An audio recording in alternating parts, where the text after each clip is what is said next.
প্রিয় শিক্ষার্থী, শারদ ইব্রাহিম নূর উচ্চ বিদ্যালয়ের পক্ষ থেকে সবাইকে শুভেচ্ছা। আমি রিগান বড়ুয়া, সহকারী শিক্ষক বিজ্ঞান, শারদ ইব্রাহিম নূর উচ্চ বিদ্যালয়। আজকে আমাদের পাঠ্য বিষয় হচ্ছে অষ্টম শ্রেণী বিজ্ঞানের একাদশতম অধ্যায় আলো। তোমরা সবাই আলো কি সেটা দেখেছ এবং জানো। আলো হচ্ছে বিজ্ঞানের এক অদ্ভুত বিষয়, যে নিজেকে রহস্যময় করে রেখেছে, যার রহস্যভেদ বিজ্ঞানের এখনো করতে পারেনি। আলো কি পদার্থ নাকি শক্তি? আলো যদি পদার্থ হতো, তা নিশ্চয়ই কিছু বল থাকতো, জায়গা দখল করতো, কিন্তু আলো সেই কোনো বল নেই, কোনো জায়গা দখল করে না। আলোকে ধরে রাখাও যায় না, একদম শেয়ালে বুদ্ধি। আলোকে যদি বাঁধা দেওয়া হয়, সেটা তার দিক পরিবর্তন করে। অ্যালার্ম আছে বেটার। এবং আলো সাধারণত সরল পথে চলে। এই আলোকে নিয়ে বিভিন্ন গবেষণা চলছে, এখনও চলতেছে, অতীতে চলছিল। সর্বপ্রথম প্লেটো আলো নিয়ে গবেষণা করেছিলেন। তিনি তার আলো নির্গমন তথ্য গ্রন্থ রচনা করেন। এরপরে বিজ্ঞানী ইউক্লিডস আলো নিয়ে তার অপটিক্স গ্রন্থ রচনা করেন। তখন তারা ভাবতেন, মানুষের চোখ থেকে আলো কোনো বস্তুর উপর পড়ে, তখন সেই বস্তুটা মানুষের সেই বস্তু সম্পর্কে মানুষ উপলব্ধি করতে পারে। কিন্তু আমরা বর্তমানে জানি, চোখ থেকে নয়, বস্তু থেকে আলো আমাদের চোখে এসে পড়ে এবং আমরা বস্তুটা আমাদের রেটিনায় একটা বিম্ব সৃষ্টি হয় এবং আমরা বস্তুটাকে দেখতে পাই। আলো নিয়ে এখনও কল্পকাহিনী চলতেছে। সর্বপ্রথম নির্ভুলভাবে আমেরিকান বিজ্ঞানী মাইকেল রবার্টসন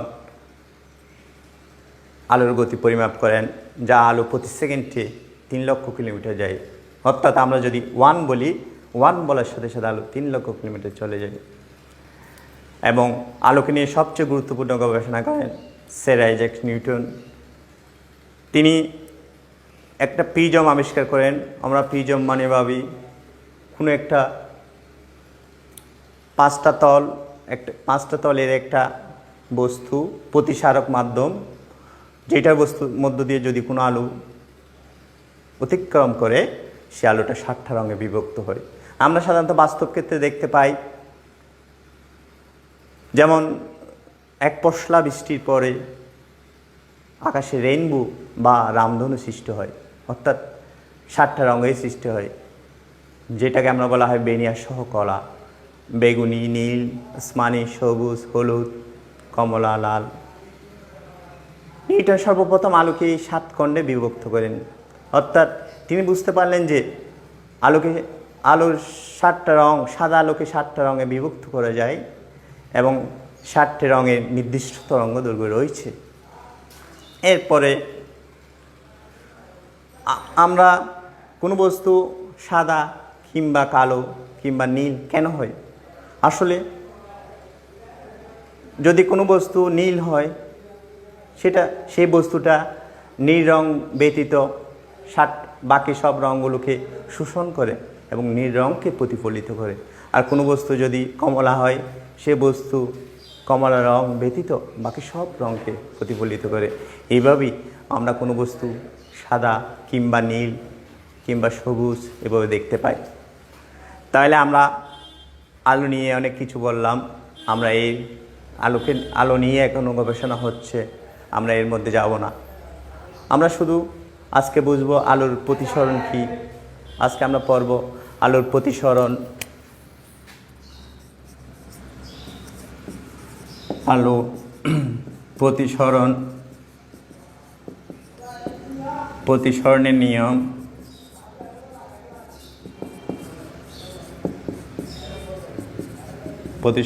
নিয়ম, সংকট কোণ, পূর্ণ অভ্যন্তরীণ প্রতিফলন, পূর্ণ অভ্যন্তরীণ প্রতিফলন।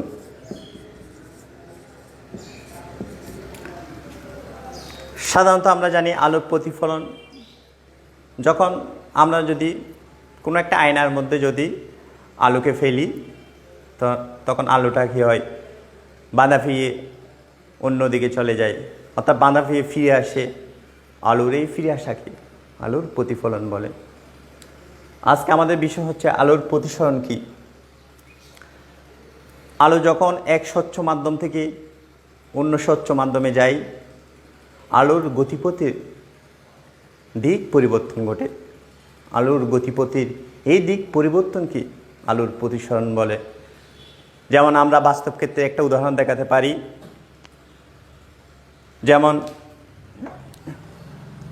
এই গ্লাসের মধ্যে কিছু পানি রয়েছে, যেমন 2/3 পানি রয়েছে। এখন আমরা যদি এই কলমটা যদি একটা বাঁকানোভাবে যদি আমরা এখানে প্রবেশ করাই, তোমরা দেখতে পাচ্ছ এই কলমটা 2 ভাগে বিভক্ত হয়ে গেল। আমাদের দূর থেকে দেখে মনে হচ্ছে এই কলমটা দ্বিখণ্ডিত হয়ে গেছে। আসলে কি কারণে হচ্ছে? কারণটা হচ্ছে এখানে আলোর প্রতিসরণ ঘটছে। আলোর প্রতিসরণ সাধারণত কলমের উঁচু অংশ, যেমন কলমের উপরের অংশটা সরাসরি বায়ু মাধ্যম দিয়ে আমাদের চোখে এসে প্রবেশ করছে, কিন্তু নিচের অংশটা প্রথমে পানি মাধ্যম থেকে প্রতিসরিত হয়ে বায়ু মাধ্যমের মধ্য দিয়ে আমাদের চোখে এসে প্রবেশ করছে। সেজন্য আমাদের কলমটাকে যদি সোজা, কলমটা তোমরা দেখতে পাচ্ছ কলমটা সোজা, তবু পানির মধ্য দিয়ে যদি রাখি কলমটাকে দ্বিখণ্ডিত মনে হচ্ছে। তার কারণ হচ্ছে আলোর পূর্ণ প্রতিসরণ হচ্ছে। অর্থাৎ আলোর প্রতিসরণের ক্ষেত্রে আমাদের কি করতে হবে? একটা স্বচ্ছ মাধ্যমের প্রয়োজন, 2টা মাধ্যমের প্রয়োজন। এখানে হচ্ছে আমরা 2টা মাধ্যম, একটা হচ্ছে বায়ু মাধ্যম, আমরা এখানে যে আশেপাশের মাধ্যমটা হচ্ছে বায়ু মাধ্যম, আর এটা হচ্ছে পানি মাধ্যম, মানে স্বচ্ছ মাধ্যম। স্বচ্ছ মাধ্যম কথা বলা হয়েছে কারণ কোনো স্বচ্ছ মাধ্যমের মধ্যে দিয়ে আলো অতিক্রম করতে পারে। যেমন তোমরা যদি এই বোর্ডের মধ্যে যদি একটা টর্চ লাইট মারো, টর্চ লাইটটা কি অতিক্রম করতে পারবে না, আলো অতিক্রম করতে পারবে না। কিন্তু পানির মধ্য দিয়ে যে আলো নিক্ষেপ করো, আলোটা কি করতে পারে? অতিক্রম করতে পারে। তাইলে যে পথ দিয়ে আলো যেতে পারে তাদেরকে আমরা বলা হয় স্বচ্ছ মাধ্যম। তাইলে আলোক রশ্মি সাধারণত আলোর প্রতিসরণ মানে আলোক রশ্মি এক স্বচ্ছ মাধ্যম থেকে অন্য স্বচ্ছ মাধ্যমে গেলে আলোক রশ্মি কিছুটা দিক পরিবর্তন ঘটে। আলোক রশ্মির এই দিক পরিবর্তনের ঘটনাকে আলোর প্রতিসরণ বলে। যেমন আমরা লিখতে পারি, এভাবে লিখতে পারি, যেমন একটা বায়ু মাধ্যম, এটা একটা প্রতিসারক মাধ্যম, ধরা যাক উপরেরটা হচ্ছে বায়ু মাধ্যম আর এটা হচ্ছে কি পানি মাধ্যম। এখন এই 2 মাধ্যমে যদি আমি আলোক রশ্মিটা যদি তির্যকভাবে রাখি, আমাদের এটা মনে রাখতে হবে, আলোকে যদি লম্বালম্বিভাবে যদি নিক্ষেপ করি আলোর প্রতিসরণ ঘটে না, তখন প্রতিসরণ কোণের মান 0 ডিগ্রি হয়। কিন্তু আলোকে তির্যকভাবে যদি আমরা কি ফেলি, এক মাধ্যম থেকে অন্য মাধ্যমে যায়, তখন আলোর রশ্মির কী হয়? দিক পরিবর্তন ঘটে। যেমন এখান থেকে আমি একটা আলোক রশ্মি ফেললাম,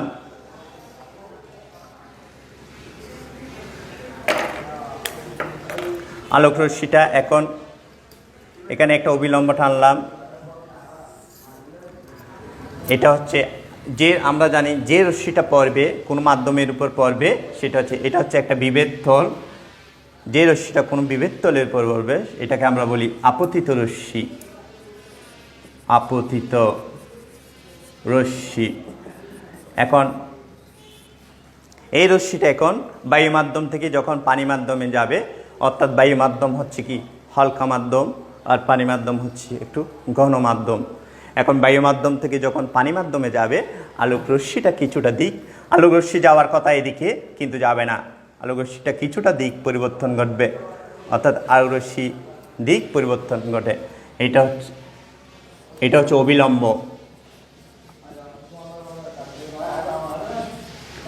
এটা হচ্ছে প্রতিসরিত রশ্মি, অর্থাৎ আপতিত রশ্মি যখন হালকা মাধ্যম থেকে গণমাধ্যমে যাবে তখন প্রতিসরিত রশ্মিটা কিছুটা বেঁকে যাবে, অর্থাৎ কিছুটা যখন বেঁকে যাবে তখন আপতন কোণ, এটা হচ্ছে আপতিত রশ্মি অবিলম্বের সাথে যে কোণ উৎপন্ন করে সেটাকে বলা হয় আপতন কোণ। আপতন কোণ। এখন প্রতিসরিত রশ্মি অবিলম্বের সাথে যে কোণ উৎপন্ন করে সেটাকে বলা হয় প্রতিসরণ কোণ। অর্থাৎ আপতিত রশ্মি যখন হালকা মাধ্যম থেকে গণমাধ্যমে যাবে প্রতিসরিত রশ্মি কিছুটা বেঁকে যাবে, অর্থাৎ অবিলম্বের কাছাকাছি চলে আসবে, অর্থাৎ এটা হচ্ছে আলোর প্রতিসরণের কারণে ঘটতেছে। তাহলে প্রতিসরিত রশ্মি অবিলম্বের সাথে যে কোণ উৎপন্ন করে সেটাকে হচ্ছে প্রতিসরণ কোণ। অর্থাৎ আপতিত রশ্মি যখন হালকা মাধ্যম থেকে গণমাধ্যমে যাবে তখন আপতন কোণের মান প্রতিসরণ কোণের মান থেকে বড় হবে। বাস্তব ক্ষেত্রে আমরা এটা উদাহরণ দেখতে পাই, যখন আমরা আগে যে প্রাচীন যুগে এই জেলেরা জেলেরা কি মাছ ধরতো, তখন মাছ ধরার সময় অনেক সময় তারা কি করতো, মাছ যেখানে ছিল সেখানে ট্যাটা বলা হয়, ট্যাটা অথবা বর্ষা নিক্ষেপ করতো না, তারা বর্ষা নিক্ষেপ করতো খানিকটা উপরের দিকে, অর্থাৎ মাছের তারা অবস্থান যেখানে দেখতে পেত সেখানে না দেখে তারা কি খানিকটা উপরে নিক্ষেপ করতো, সে কারণে তারা মাছ ধরতে পারতো। অর্থাৎ তারা আলোর প্রতিসরণ জিনিসটা বুঝতে পারতো, কিন্তু এটা প্রতিসরণ কিনা সেটা তারা বুঝতে পারতো না। যেমন ধরা যাক,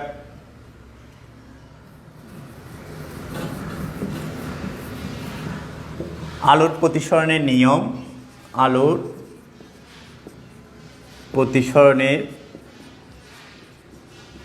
প্রতিসরণের নিয়ম। আমরা আমাদের বইতে একটা পরীক্ষা আছে আলোর প্রতিসরণ নিয়ে, আমরা এই প্রতিসরণ পরীক্ষাটা আমরা করতে পারবো। আমাদের শুধুমাত্র এই কাগজ লাগবে আর একটা কাঁচ ফলক লাগবে আর কিছু পেন লাগবে।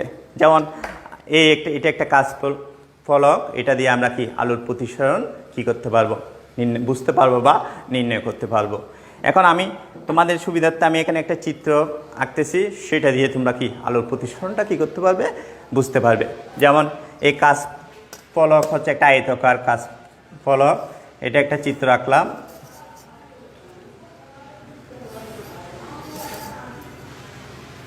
এটা একটা আয়তাকার কাঁচ ফলক, এটা একটু লম্বা করে আঁকলাম যাতে তোমাদের বোঝার সুবিধা হয়। এটার মধ্যে আমরা আলোর প্রতিসরণ ব্যাখ্যা করব।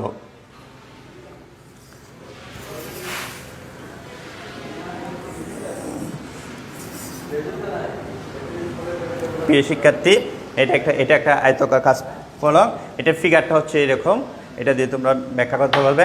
এখানের মধ্যে দিয়ে আমরা কিছু আলোক রশ্মি ফেলি, এটা কাঁচ ফলকের মধ্যে কিছু আলোক রশ্মি ফেলি। যেমন এটা হচ্ছে আপতিত রশ্মি, আর আমরা জানি এটা হচ্ছে এই মাধ্যমটা হচ্ছে বায়ু মাধ্যম,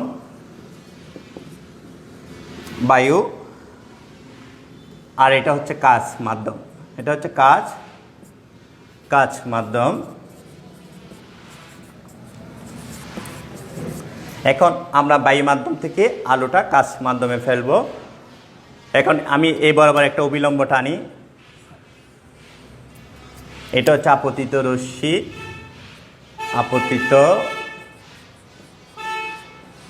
রশ্মি, এখানে বায়ু মাধ্যম হচ্ছে হালকা মাধ্যম আর কাঁচ মাধ্যম হচ্ছে গণমাধ্যম।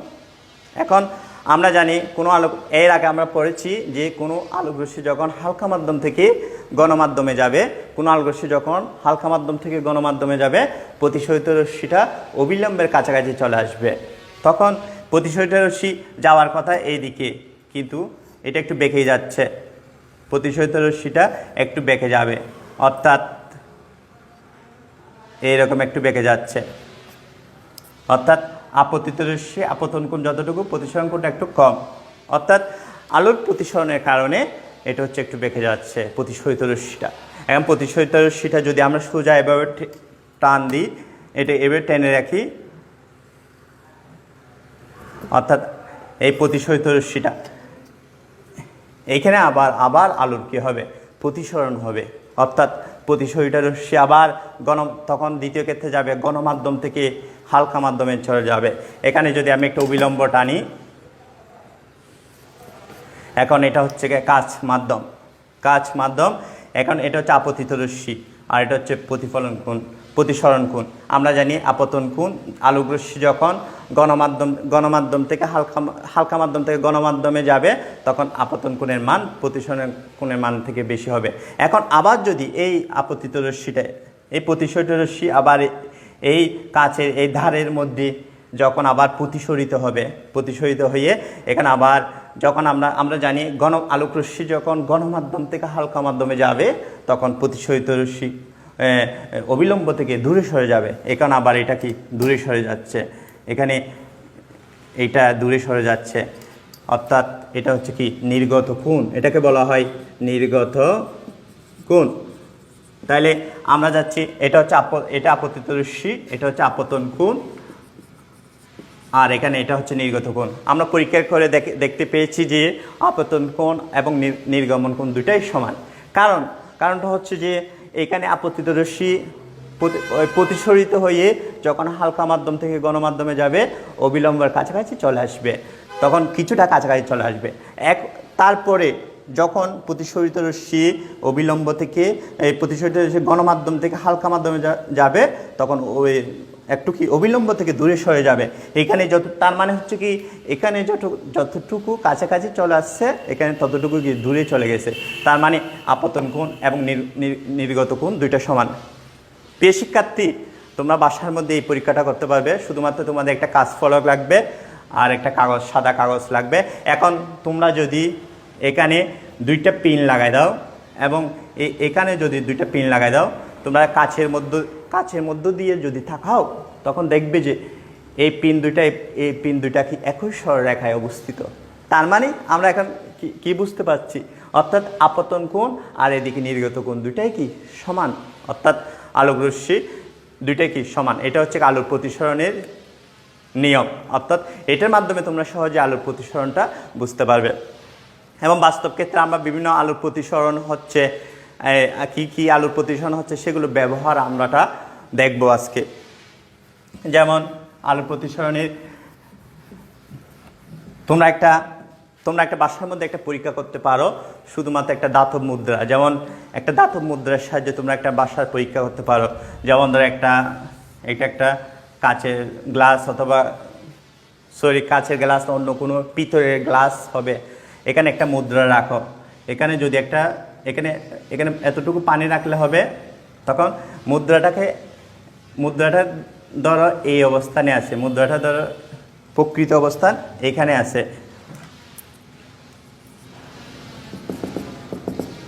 এখানে আমি এগুলো হচ্ছে পানি ইন্ডিকেট করে দেওয়া হয়েছে। এখন আমরা মুদ্রাটাকে একটু খানিকটা উপরে রাখলাম। এখন আলোর প্রতিসরণ মুদ্রাটা আসলে মুদ্রাটা আসছে যে এইখানে উপরে, কিন্তু আলোর প্রতিসরণের কারণে আমরা এটা খানিকটা উপরের দিকে দেখতে পাচ্ছি। তাহলে আমরা এটা কি এইভাবে আলোর আমাদের চোখে এসে প্রবেশ করবে।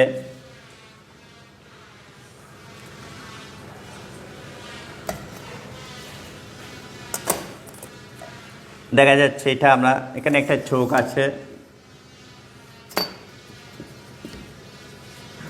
এখন আমরা যদি দাতব মুদ্রা প্রথম অবস্থায় আমরা এমনভাবে রাখবো যাতে এটাকে দেখতে পাওয়া না যায়। এখন আমরা যখন এখানের মধ্যে কিছু পানি দিলাম তখন আলোর প্রতিসরণের কারণে মুদ্রাটা এই অবস্থান থেকে এই অবস্থানে দেখা যাচ্ছে, তখন আমরা দেখতে পাবো। অর্থাৎ এটা আলোর প্রতিসরণের কারণে অবস্থানের পরিবর্তন হচ্ছে। অর্থাৎ আলোক রশ্মি যখন এই গণমাধ্যম থেকে হালকা মাধ্যমে যায় তখন আমরা এর আগে আলোক প্রতিসরণের নিয়ম জেনেছি। আলোক রশ্মি যখন গণমাধ্যম থেকে হালকা মাধ্যমে যাবে তখন প্রতিসরিত রশ্মি অবিলম্ব থেকে দূরে চলে যায়। অর্থাৎ এখানে যদি একটা অবিলম্ব টানি তাহলে প্রতিসরিত রশ্মিটা কি অবিলম্ব থেকে দূরে চলে যাচ্ছে। অর্থাৎ এটা হচ্ছে আলোর প্রতিসরণের কারণে হচ্ছে। এরপরে আমরা পড়ব সংকট কোণ কি, পূর্ণ অভ্যন্তরীণ প্রতিফলন কি। আমরা জানি আলোকে কোনোভাবেই বেঁধে রাখা যায় না। আলোকে তুমি যেভাবে ধরো এদিকে আটকাতে চাইলে এখানে স্থান পরিবর্তন হবে, এদিকে আটকাতে চাইলে স্থান পরিবর্তন হবে, কোনো রকম বেঁধে রাখা যায় না। তাই আলোর হচ্ছে কি, কিন্তু আলোর প্রতিফলনের কারণে 70-100% প্রতিফলিত হয় না আলো, কিন্তু আলোর পূর্ণ অভ্যন্তরীণ প্রতিফলনের কারণে আলো 100% প্রতিফলিত হয়। আমরা যেমন আমরা দুইটা মাধ্যম হিসাবে কল্পনা করি। আমরা পূর্ণ অভ্যন্তরীণ প্রতিফলনে কিছু বাস্তব উদাহরণ রয়েছে, যেমন ধরো এই মরুভূমিতে যখন কোনো একটা পথচারী যখন হেঁটে চলে, সামনে পানি আসছে মনে হয়, যখন খুব গরমকালের মধ্যে যখন আমরা গাড়িতে চড়ি, তখন আমরা সামনে গাড়ি থেকে পিচঢালা রোডে প্রচুর উত্তপ্তের কারণে, অর্থাৎ রাস্তাগুলো প্রচণ্ড উত্তপ্তের কারণে, গ্রীষ্মকালে প্রচণ্ড উত্তপ্তের কারণে বায়ু দুইটা ভাগে বিভক্ত হয়ে যায়, একটা গণমাধ্যম একটা হালকা মাধ্যম। তখন রাস্তার সামনে পানি আসছে বলে মনে হয়। এটা হচ্ছে আলোর পূর্ণ অভ্যন্তরীণ প্রতিফলনের কারণে হচ্ছে। তাহলে আমরা মরুভূমিতে যেটা মরীচিকা সৃষ্টি হয়, মিরেজ মানে হচ্ছে কি সামনে পানি আছে মনে হলেও সেখানে কি পানি নেই। যেমন ধর আমরা দুইটা মাধ্যম হিসাবে কল্পনা করি, একটা হচ্ছে কি হালকা মাধ্যম আর একটা হচ্ছে কি গণমাধ্যম। আলো যখন এখানে হচ্ছে একটা হালকা মাধ্যম, একটা হচ্ছে গণমাধ্যম। গণমাধ্যম হচ্ছে ধরো এটা কি পানি মাধ্যম, পানি, আর এটা হচ্ছে কি বায়ু মাধ্যম। এখন আলোক রশ্মিকে আমি যদি এখানে একটা অবিলম্ব টেনে দিই, এখন আপতিত রশ্মি, আমরা আলোক প্রতিসরণের সংজ্ঞা থেকে জানি, যখন আলোক রশ্মি গণমাধ্যম থেকে হালকা মাধ্যমে যায় তখন অবিলম্ব থেকে দূরে সরে যায়। যেমন আলোক রশ্মি, আমি একটা আপতিত রশ্মি, এখানে আপতিত রশ্মিটা প্রতিসরিত রশ্মি, এই আলোক রশ্মিটা গণমাধ্যম থেকে হালকা মাধ্যমে যাবে, তখন এটা কি অবিলম্ব থেকে, এটা হচ্ছে অবিলম্ব থেকে, এটাকে আমরা অবিলম্ব বলি। এটা হচ্ছে বিভেদ তল, অর্থাৎ প্রতিসরিত রশ্মিটা অবিলম্ব থেকে দূরে সরে যায়, অর্থাৎ এটা হচ্ছে প্রতিসরিত রশ্মি। অর্থাৎ প্রতিসরিত রশ্মি যাওয়ার কথা হচ্ছে এদিকে যাওয়ার কথা, কিন্তু প্রতিসরিত রশ্মিটা যাচ্ছে কোন দিকে, এদিকে, অর্থাৎ অবিলম্ব থেকে দূরে সরে যায়, অর্থাৎ এটা আলোক প্রতিসরণের কারণে হচ্ছে। এখন আপতিত রশ্মির মানটা যদি আরেকটু আরেকটু বাড়ানো হয়, আপতিত রশ্মির মান আরেকটু বাড়ানো হয়, তাহলে প্রতিসরিত রশ্মি এই বিভেদ তল গ্যাসে যাবে, তখন প্রতিসরণ কোণটা কত হয়ে যাবে, 90 ডিগ্রি হয়ে যাবে। প্রতিসরণ কোণ 90 ডিগ্রি। অর্থাৎ এর থেকে আমরা একটা সংজ্ঞা লিখতে পারি, সংকট কোণ কি, অর্থাৎ আপতন কোণের জি মানের জন্য, অর্থাৎ আপতিত রশ্মি হচ্ছে এখানে আর প্রতিসরিত রশ্মি হচ্ছে এটা, ধরে এটাকে আমি এ ও আর এটা প্রতিসরিত ও বি, তাহলে আপতিত রশ্মি হচ্ছে এ ও আর প্রতিসরিত রশ্মি হচ্ছে ও বি।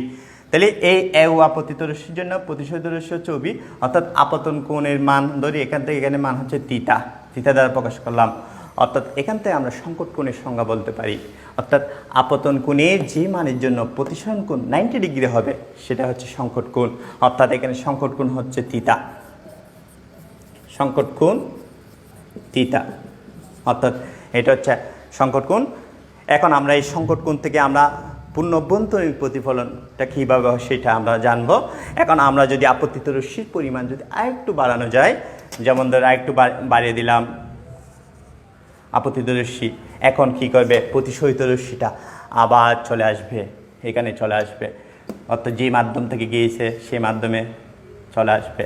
মানে হচ্ছে কি আপতন কোণ এই মানের জন্য প্রতিসরণ কোণ কি হয়ে যাবে, 90 ডিগ্রি। প্রতিসরণ কোণ, প্রতিসরিত রশ্মিটা আবার পানি মাধ্যমে চলে আসবে, অর্থাৎ আলোর প্রতিসরিত না হয়ে পূর্ণ অভ্যন্তরীণ প্রতিফলন হচ্ছে, অর্থাৎ আলোক রশ্মি আপতিত রশ্মি এমন কোণে আপতিত হলে প্রতিসরিত কোণ আলোটা কি আবার সে মাধ্যমে ফিরে আসে, এটাকে বলে পূর্ণ অভ্যন্তরীণ প্রতিফলন। পূর্ণ অভ্যন্তরীণ প্রতিফলন মানে কি, যেটা যে মাধ্যমে যাবে সে মাধ্যমে ফিরে আসবে, যেমন এটা পানি মাধ্যমে গেছে আবার পানি মাধ্যমে ফিরে আসবে, এটা হচ্ছে পূর্ণ অভ্যন্তরীণ প্রতিফলন। এই পূর্ণ অভ্যন্তরীণ প্রতিফলনে হচ্ছে 100% আলো প্রতিফলিত হয়, 100% আলো প্রতিফলিত, আর কোনো মাধ্যমে আলো 100% প্রতিফলিত হয় না, আয়নাতে 100% প্রতিফলিত হয় না। এই পূর্ণ অভ্যন্তরীণ প্রতিফলনের আমরা তোমাদের কতগুলো বাস্তব উদাহরণ দিয়েছি, যেমন মরুভূমি মরীচিকা সৃষ্টি হয়, যেমন এই মরীচিকা সৃষ্টি হয় গ্রীষ্মকালে রাস্তার মধ্যে সামনে পিচঢালা রাস্তার মধ্যে সামনে পানি আসছে মনে হয়। এই আলোর পূর্ণ অভ্যন্তরীণ প্রতিফলনে কিছু সত্য আছে, দুইটা সত্য আছে। আলোর পূর্ণ অভ্যন্তরীণ প্রতিফলনের ক্ষেত্রে আলোক রশ্মিটা অবশ্যই গণমাধ্যম থেকে হালকা মাধ্যমে যেতে হবে, এবং আলোক রশ্মিটা গণমাধ্যম, অবশ্যই দুইটা মাধ্যমের প্রয়োজন হবে। এবং আলোর এটা হচ্ছে পূর্ণ অভ্যন্তরীণ প্রতিফলন। তারপর আমরা শিখব এখন আলোর প্রতিসরণের দুইটা নিয়ম। আমরা আলোক প্রতিসরণের নিয়ম হচ্ছে কি, আপতিত রশ্মি যখন গণমাধ্যম থেকে হালকা মাধ্যমে যায়, সেটা হচ্ছে এটা অবিলম্ব থেকে দূরে সরে যায়। এবং আপতিত রশ্মি যখন হালকা মাধ্যমে থেকে গণমাধ্যমে যায়, তখন সেটা অবিলম্বের কাছাকাছি চলে আসে। সেটা হচ্ছে আলোর প্রতিসরণের দুইটা সূত্র। এবং আপতন যখন আলোক রশ্মি যখন হালকা মাধ্যম থেকে গণমাধ্যমে যাবে, তখন অবিলম্বে আপতন কোণ প্রতিসরণ কোণ থেকে বড় হয়। এবং যখন গণমাধ্যম থেকে হালকা মাধ্যমে যাবে, তখন আপতন কোণ প্রতিসরণ কোণ থেকে ছোট হয়। এবং আলো প্রতিসরণের দুইটা সূত্র, একটা তোমরা উচ্চতর ক্লাসে গেলে পাবে, আপতন কোণের মান প্রতিসরণ কোণের মানের একটা সাইনের অনুপাত, একটা ধ্রুব সংখ্যা, এটাকে বলা হয় আলোর প্রতিসরণাঙ্ক। প্রিয় শিক্ষার্থী, আজকে এই পর্যন্ত। আজকে তোমাদের এই বিষয়গুলো পড়ালাম। আজকে এর তোমাদের একটা বাড়ির কাজ দিচ্ছি আমি, তোমরা এটা করে ফেলবা। যেমন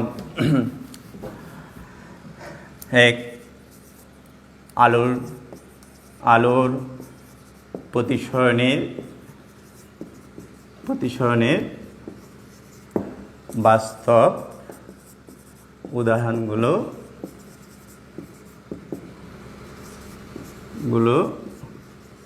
চিত্রের সাহায্যে ব্যাখ্যা